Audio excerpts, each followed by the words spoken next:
দীর্ঘ প্রতীক্ষা এবং লড়াইয়ের পর অবশেষে জিতে নিজের বানানো বিধায়ক কার্যালয় পুনরায় হাসিল করে উদ্বোধন করলেন পাণ্ডবেশ্বরের বিধায়ক জিতেন্দ্র তিওয়ারি।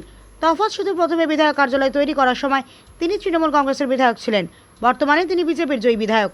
2016 সালে তৃণমূল কংগ্রেসের হয়ে বিধায়ক নিযুক্ত। তারপর তিনি হরিপুর কলিয়ারিতে এই বিধায়ক কার্যালয়টি তৈরি করে উদ্বোধন করেছিলেন এবং এখান থেকেই তিনি যাবতীয় কাজকর্ম করে থাকতেন। কিন্তু 2021 সালে তিনি দল পরিবর্তন করে বিজেপিতে যোগ দেন। তখন সেই বাড়ির জয়ী বিধায়ক হরেন্দ্রনাথ চক্রবর্তীর লোকজনরা তার এই বিধায়ক কার্যালয় দখল করে পার্টি কার্যালয়ে পরিণত করেছিলেন। এবার পুনরায় জিতেন্দ্র তিওয়ারি বিজেপি টিকিটে পাণ্ডবেশ্বর বিধানসভার বিধায়ক হিসেবে জয়লাভ করেন। ওই পুরনো বিধায়ক কার্যালয়টি আবার নিজের কর্মস্থলের কেন্দ্রবিন্দু হিসেবে বিধায়ক কার্যালয়ের রূপে মঙ্গলবার পুনরায় শুভ উদ্বোধন করলেন। আজকের এই উদ্বোধনের অনুষ্ঠানে কর্মী সমর্থকদের উৎসাহ এবং উল্লাস ছিল চোখে পড়ার মতো। এই বিধায়ক কার্যালয় উদ্বোধন উপলক্ষে সবারই মধ্যে লাড্ডু বিতরণ করা হয়।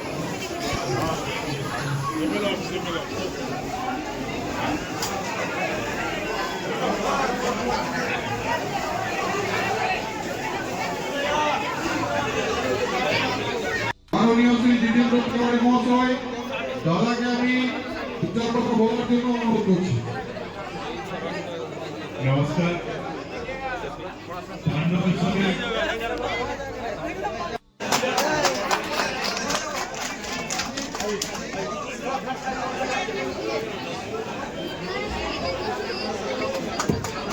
भारत माता की जय, भारत माता की जय, भारत माता की जय।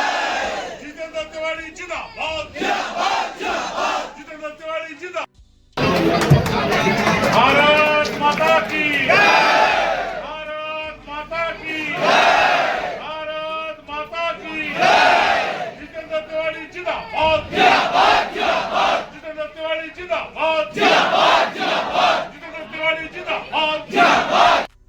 नितिन नवीन जिंदाबाद, जिंदाबाद, जिंदाबाद। वंदे मातरम, वंदे मातरम, वंदे मातरम, वंदे मातरम, वंदे मातरम, वंदे मातरम। जय श्री राम, जय श्री राम।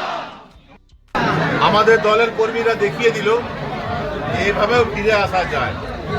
যারা ভেবেছিল যার বিজেপি ফিরতে পারবে না, আমাদের দলের কর্মীরা অক্লান্ত পরিশ্রম করে লড়াই করে দেখিয়ে দিল যে পাণ্ডবেশ্বরের মতন মাটিতেও এভাবে ফিরে আসা যায়।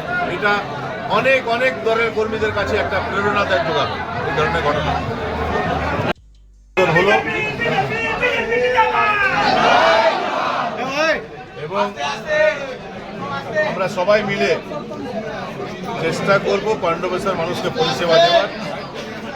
পাণ্ডবেশ্বরে মোট দুটো বিধায়ক কার্যালয় থাকছে, একটা হরিপুরে বিধায়ক কার্যালয় থাকবে আর একটা সরকি মোড়ে, সেখানে আমাদের একটা বিধায়ক কার্যালয় থাকবে।